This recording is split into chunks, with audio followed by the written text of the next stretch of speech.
Boys, কলোনিটা পুরো উঁচু পাঁচিল দিয়ে ঘেরা। ভেতরে যাওয়ার মাত্র 4টে রাস্তা আছে।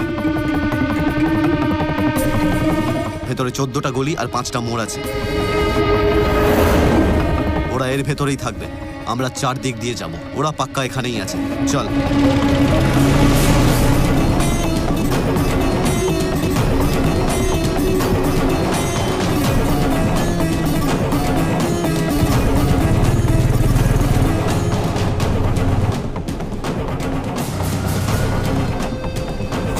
এই দাঁড়া, ওই দেখ এই পোস্টারটাই। ধ্রুব, আমরা সেম পোস্টার পেয়েছি। আমার মনে হয় আমরা খুব কাছাকাছি আছি।